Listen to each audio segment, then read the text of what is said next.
it's Paul, Carrie, Marlene, and myself. Oh, I didn't realize that. Yeah. We're all 6 feet or more apart. I'm a cutout. Really? Okay. We may start. So have you pressed the record in the other? Yes. Okay. All right. Thank you, sir. Okay, we're ready. All right. Bye. Okay, meeting will come to order. Good evening. Welcome to the Skokie Plan Commission meeting for May 21st. First. Thank you. It's been so long. Okay. Before we begin, let me read this. Until further notice, meetings of the Skokie Plan Commission will be held electronically, with the majority of the commissioners participating via remote access in order to comply with the State of Illinois stay-at-home order and pursuant to the Village Code concerning electronic participation. Members of the public who wish to comment as to an item on the published agenda or to comment during public comments must submit their statements or questions in writing to the village manager's office, and all properly submitted statements or questions will be presented and read during the relevant portion of the meeting. Written comments may be submitted by email to citizenscomments.skokie.org or by mail to Village of Skokie, Village Manager's Office, 5127 Oakton Street, Skokie, Illinois, 60077, or via the village's drop box location by the public entry at Village Hall. Before we begin, I'd like to do a roll call. Let's see. Have a voting sheet. Commissioner Mitchell. Okay. Commissioner Quinn. Here. Commissioner Berman, Scott Berman. Here. Commissioner Villages. Commissioner Franklin. Here. Commissioner Luxpati. Yeah. Commissioner Jeff Berman. And Commissioner Matei. And I am here. We are all present. We do have a quorum. First order of business tonight is approval of the minutes from the last meeting. Do I have a motion to approve? Approve. Who's that? Is that George? Okay. Yeah, George?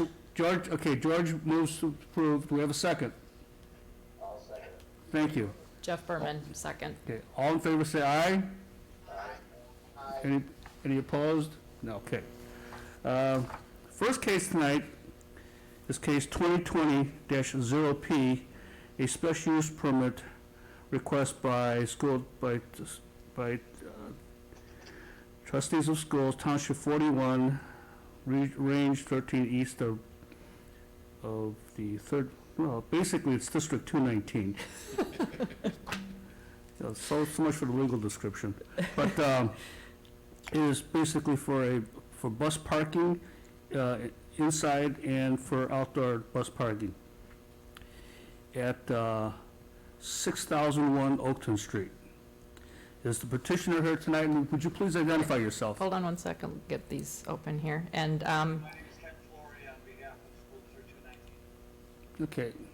Okay, sir. Are you their attorney? Yes, I'm the attorney from Robin Schwartz. can you put your microphone? And who is with you tonight? Oh. I'm sorry, sir. Oh, Craig Meadows. There we Okay, go. very Oh. good. Let's see, Can you put the microphone people by in your speaker? contingent, sir, I'll just swear them in electronically. Do you all affirm that the testimony you give tonight is the truth, the whole truth, and nothing but the truth to help you? I take that as affirmative. Okay, thank you. Let's see, Counselor Kabilski, is there notice and order? Yes, notice is proper and correct. And could you elaborate, since this meeting was postponed from its original date, is that notice still valid, and were the people notified of this meeting? Yes, they were notified of this meeting. They issued notice on May 1st, so that's within the 15 to 45 day period. So notice is proper in this case. Okay, thank you. Thank you very much. Okay, would the petitioner present their case? And then after your presentation, I'll have the staff read its report into the record. Please go ahead. Great, thank you. Good evening, Commissioners. Thank you for accommodating our application in these difficult times. We appreciate being able to hold this meeting virtually. It helps School District 219 move forward with their transportation building project. Again, my name is Ken Flory, attorney with Robin Schwartz, representing High School District 219. With me is Greg Meadows from Studio GC Architects. And we also have Pat Callahan from Studio GC available for questions that may come into his area. I'm going to turn it over to Craig, and he'll walk you through some of the slides. All the slides tonight are from our application. We tried to pick out the most relevant ones to give you a flavor for the project. But if there's any more detail you don't see in our slides that you would like to discuss, please just let us know. Craig? So again, my name is Craig Meadows from Studio GC. I trust everybody can hear me, just to confirm. Yes. Okay, good. Thank you. All right, so you can go ahead and go to the next slide. So we've been working with District 219 on the what used to be Menards Distribution Center facility. It's a perfect kind of transformation of the space into a new bus barn. Go ahead and go to the next slide. That'd be great. Thank you. So it's located at the intersection, essentially, of Austin and Oakton Street, which is due east of Niles West High School. You can go to the next slide. As you can see, it's kind of located right, like I said, right on Oakton Street. But one of the things they're attempting to do, and what they're working to do, is to eliminate the outdoor parking for the buses that is south of Niles West. As you can see in that other small circle right there, all the buses are currently parked outside, as is their admin area in a modular unit. Go ahead, next slide. Thank you.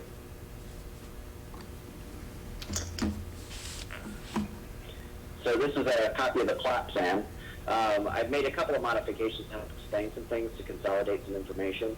Primarily, we're not doing much of anything on the outside of the building into the plot. We're utilizing the paving as it exists.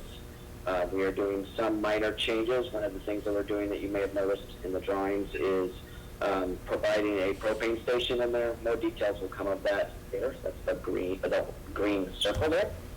The large yellow boxes, the one to the left, is outdoor parking for the buses. There's also indoor parking for the balance of the buses that they have. Primarily, the buses will drive in from the south on that blue arrow pointing to the left. They will go into the building and either circulate through another door to go park on the west end, or go straight after they park, go straight out through the north and then exit onto Oakton and Austin Street. Other than that, that is effectively the most significant amount of traffic and changes we're doing there. Go ahead, next slide. So one of the things that had been brought up in some of the staff reviews are related to landscaping. So we provided some additional screen parking on the west side for about 14 or 15 parking spaces that are there. And then we also enhanced the screens, some of the trees, cleared out the dead brush, and we will be providing some additional screening on the north parking lot as well. The items that you see bubbled in red are changes as it relates to staff input. So we have accommodated the request, including a change for our product of a new plant material to be more accommodating to salt. We appreciate that comment. Go ahead, next slide. As I said before, the changes to the site annex effectively to the building are fairly minimal. We are making some changes as necessary to be able to allow the occupancy to occur. So we added a number of overhead doors to allow the buses that are parked inside to get outside. And then we also, on the left side of that same view you're at, are providing some admin areas, which means we needed to add a few extra windows, and we're adding a small overhang fabric awning structure. That was one comment we got. It was the only comment we got during the Appearance Commission review, where they asked that we kind of adjust it to fit more in keeping with the building. So we did. Go ahead, next slide. Okay. if you're able to. Oh,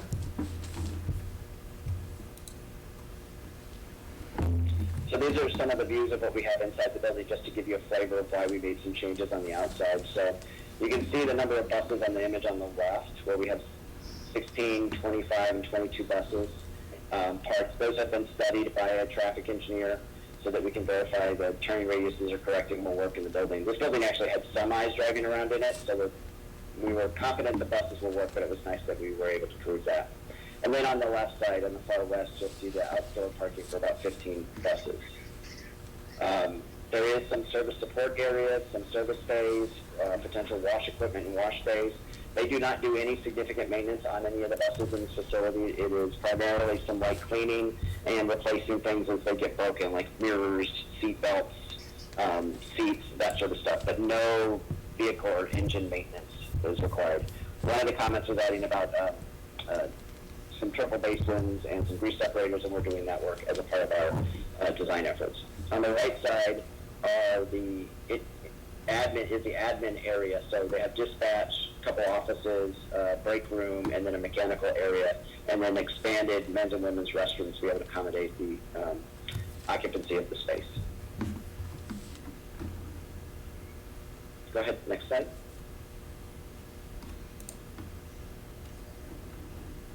And that's effectively a down and dirty and quick review of the program and the space. If you have any questions, we're absolutely happy to answer any of them. And we appreciate your time. Thank you.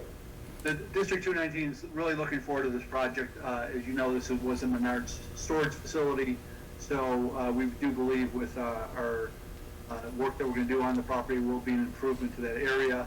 It will certainly be an improvement to the overall neighborhood, Skokie community, by moving buses away from the school building, and most of them will be during the inside after hours when they're not being used.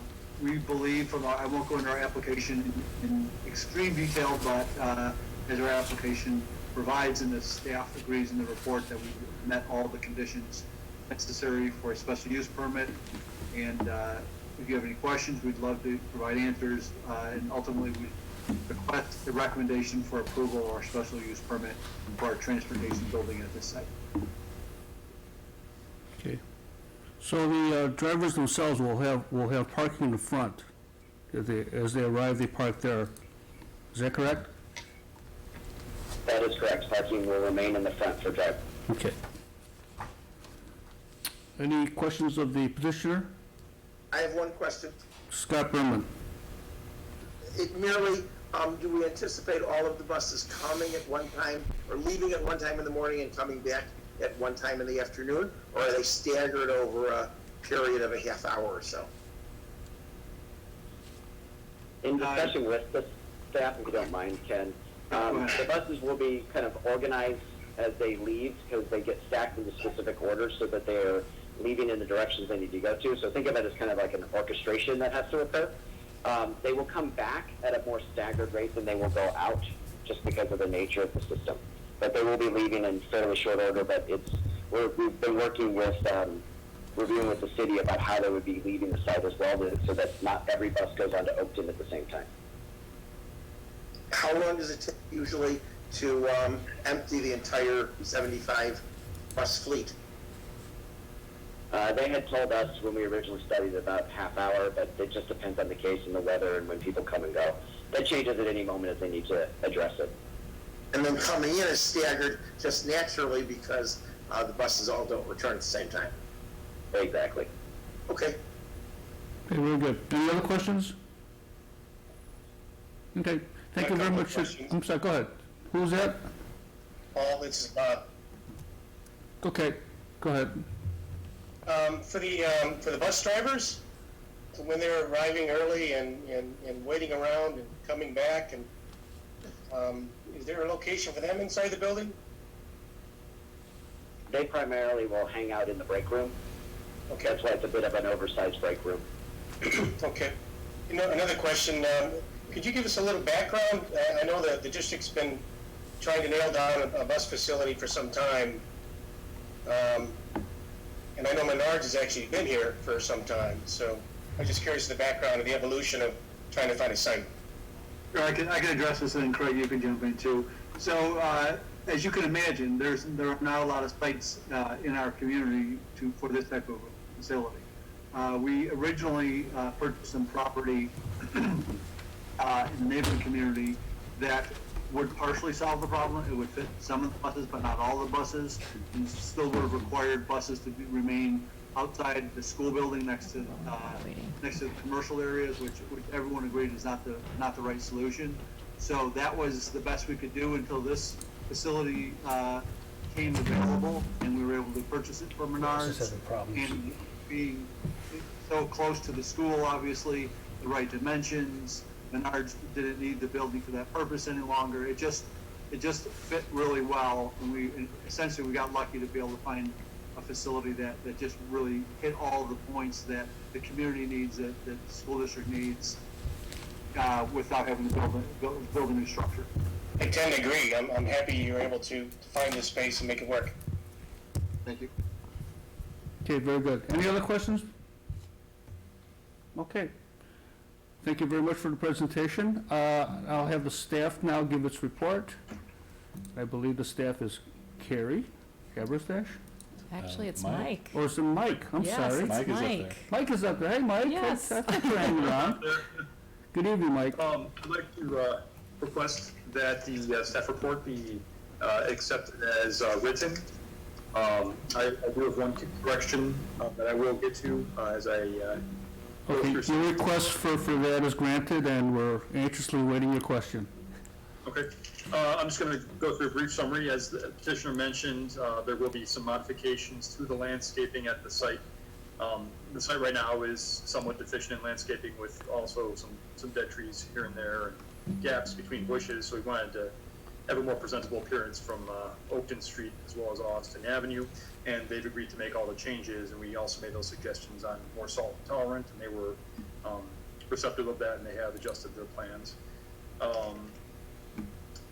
There will be some additional, down the line, there will be some additional changes with parkway trees.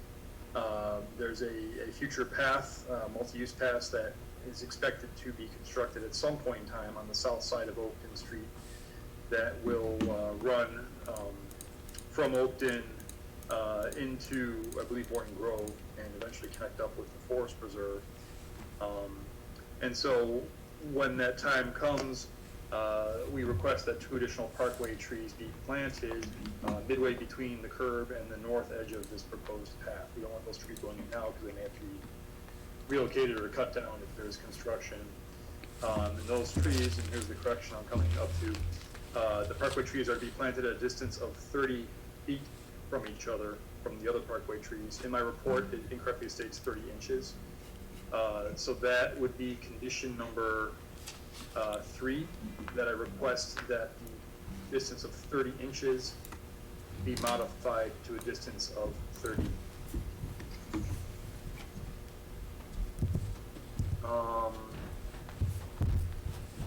And then any landscaping along Oakton Street must be trimmed back to the edge of the sidewalk and have a vertical clearance of 7 feet above the sidewalk to not obstruct pedestrians.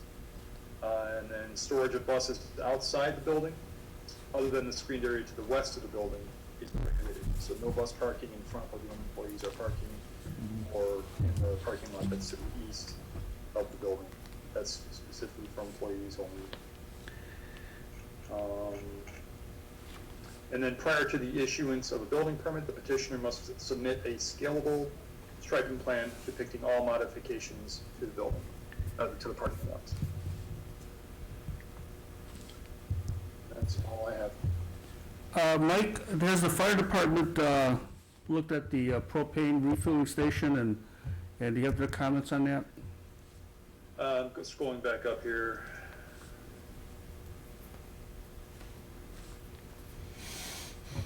It says, well, there's a comment number 4, requirement 4, safety data sheet shall be provided for any hazardous materials that will be stored on site. I believe that would be inclusive in number 5, details concerning these exterior propane tank storage. Filing facilities shall be provided. So those will need to be provided to the fire department when it's under review. Tripping over shadows. Yeah. I'm pretty sure that's a state fire marshal permit, and, you know, there'll be fencing and kind of, you know, probably bollards and that sort of thing have to be installed. Is that station, propane station lit at night?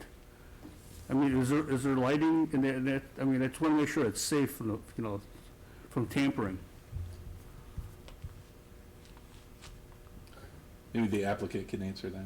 Okay, Yeah, checking on the plan, but I don't. We haven't addressed specific adjusted lighting concerns. There are some lights in that area.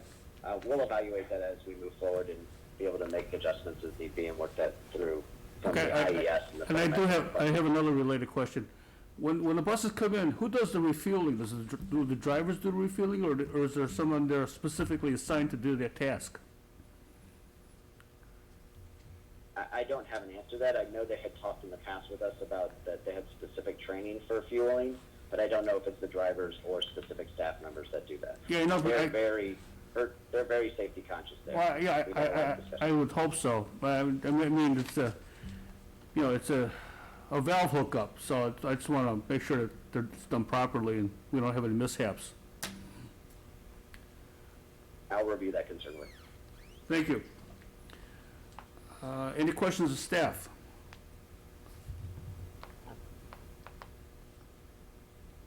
No questions of staff? Okay. Any emails? No, Mr. Chairman, there's been no emails submitted per this request, or, And there's no public comments or questions? that's correct. Okay, very good. Not having none. Okay, as petitioners, do you have anything else you want to offer up or present, or anything that, from the staff report that you have a question on?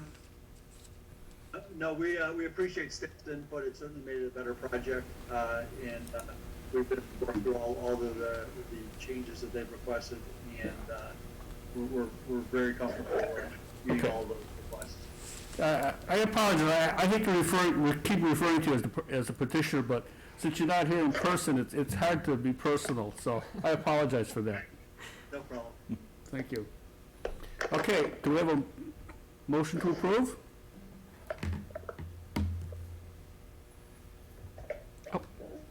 Mute, hold on.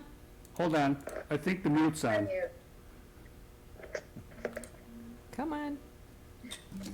Okay, Scott, you ready? Yes. Okay. Can you hear me now? Scott? I move approval of the petition as presented and as modified by Mike and the staff. Okay, do we have a second? I'll second it. Who is that? Dakshis? Doctors. Yeah. Oh, thank you. Okay. No further discussions, okay. Commissioner Mitchell? Aye. Okay. Commissioner Quinn? Aye. Commissioner Scott Berman? Aye. Commissioner Melissa Villages? Aye. Okay. Commissioner Cindy Franklin? Aye. Okay. Commissioner Bakshis? Aye. Aye, okay. Commissioner Jeff Berman? Aye. And Commissioner Matei, is Ross, are you still online? Aye. Thank you. All right. And I vote aye, motion passes. And gentlemen, good luck with your plan. It looks like a very good one. I'm glad we're able to get that moving for you. So, any other business before the commission? Not having any? This meeting's adjourned, thank you. Well, stay safe. Bakshis?